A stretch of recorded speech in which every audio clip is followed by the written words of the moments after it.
Hey guys, welcome to my channel. So my name's Sam, and today what we're going to talk about is wedding lists, do's and don'ts. So basically, who do you invite? Who's on the guest list?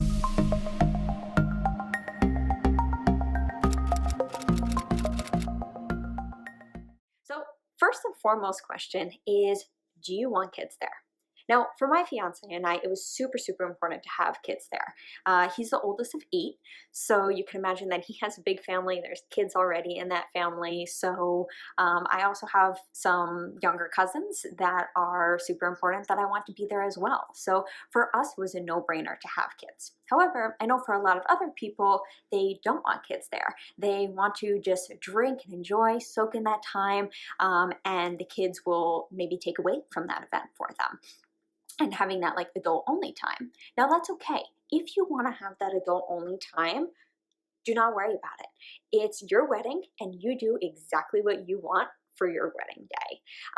Now on the invite, I would suggest putting something like, as much as we love children, it is an adult only gathering.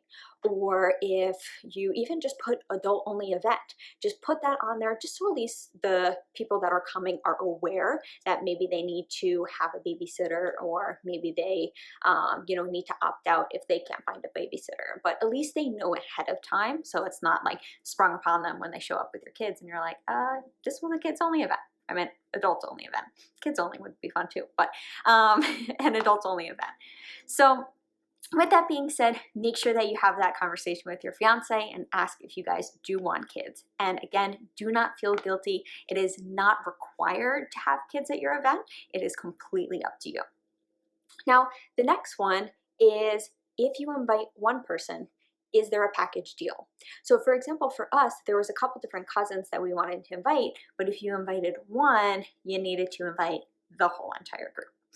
Now, then you have to decide, is it what you want to do to invite that whole group, or do you just want to invite no one within that group? So keep in mind that when you invite one, for example, if you invite a coworker and then no one else in that co-working community gets invited, they might feel bad. They might be upset over the fact. So just the way that I kind of did it is I thought about it as, would I be upset if I didn't get invited to their wedding?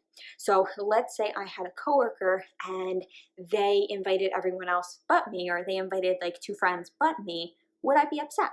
And if I would feel some type of way, then I said, all right, let's add them to the guest list. But if I didn't, I said, I don't even talk to them, I don't even care, it's not a big deal, then I decided to, opt out of that. So you guys can make your own rules, but that's kind of just, the rule that I kind of made for myself. Now, our next one is, did they invite you to their wedding? So if they invited you to their wedding, then it might be good for you to invite them to yours as well. Now, if it was 10 years ago that they invited you and you haven't talked since, completely different story. But if they did invite you to theirs, I think that it would be respectful to reciprocate that. Now, if you guys lost touch since then, or you guys don't talk anymore, obviously it's a completely different story, but I think it would be nice to reciprocate. But again, completely up to you. Anything that I say in these videos, if you don't agree with and you think, oh my God, she's crazy, absolutely no, I'm not going to do that, don't do it. Scratch exactly what I say. So just, scratch it, don't worry about it. Now, the next one is, who gets a +1? Now, this is really a sticky situation. So my fiance and I, we didn't give +1s to everyone. We already have about a 300-person wedding. So you would think, oh, you already have that many people, just give everyone a +1, who cares? But it's still extra money for us. Now, we decided that we were going to give a +1 to anyone that was over a certain cutoff in relationships. I know that sounds kind of weird, but if, let's say, they were together for 6 months or longer, then we decided to give them a +1. Also, some of our bridal party or some individuals that did not know other people. For example, I have someone that I used to work with a while back, and I really wanted him to be there, but he knows absolutely no one. So I gave him a +1 because I didn't want him to feel awkward. I wanted him to really enjoy the time. So keep in mind that you really want your guests to enjoy. So if you think that +1 is going to add to their experience, or they're going to add to your own experience, then I suggest giving that a +1. But you don't need to give a +1 to everyone. It is not expected that you give a +1.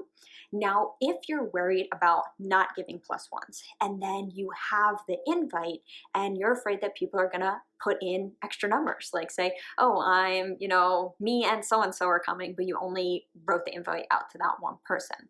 What you can do is you could actually write on the invite and say like blank of 2 are coming. So if it's just like 2 people, then it'll be like 2 of 2 are coming. Now, if there's just one person that you're inviting and they're not given a +1, you could put blank of 1, meaning the head count is only 1 that you're inviting. So they kind of get the hint that it's only 1 that you're inviting. So that just kind of gives you a little bit idea. I know it's a little bit extra work because you got to actually handwrite it or type it out for each individual person. But if you're worried about having that where people might bring extra guests, then you could go ahead and do that on your invite list. Now, after that, once you've kind of done all those other things, just when's the last time I talked to this person? So kind of set like a cutoff and say, okay, if I haven't talked to the person in 3 years, they're not invited. 2 years, 1 year, 1 month. I don't know how intimate you want your wedding to be. So for us, it was more of a cutoff that if I didn't talk to you in the last couple years and I can't see myself reaching out to you in the next couple months, then I'm not going to invite. So all these people that we invited are people that either we grew up with and stayed connected with, or these are people that are connected to our family, connected to like church community, or just connected to some type of athletic community or some community that we're in. So that was just super, super important for us to kind of make that cutoff. Now that cutoff is, like I said before, different for every single couple. Some say I'm gonna make it 3 years, 2 years, and so forth, what I said before. So just keep that in mind. So essentially the few things that you wanna do is 1, ask yourself, do you want children there? Ask, are there people that are package deals? How are you gonna deal with that? And who does come in a package deal? Our next one is, did they invite you to their wedding, or really just any significant portion in their life, even if they didn't have a large wedding? Are you invited to their birthdays? Are you invited for, just those types of events in their life? The next one is, who gets a +1? Again, remember, not everyone needs a +1. It's not expected that you give a +1, but it is something that you want to just take into account. And then, when's the last time I talked to this person, or do I anticipate talking to this person?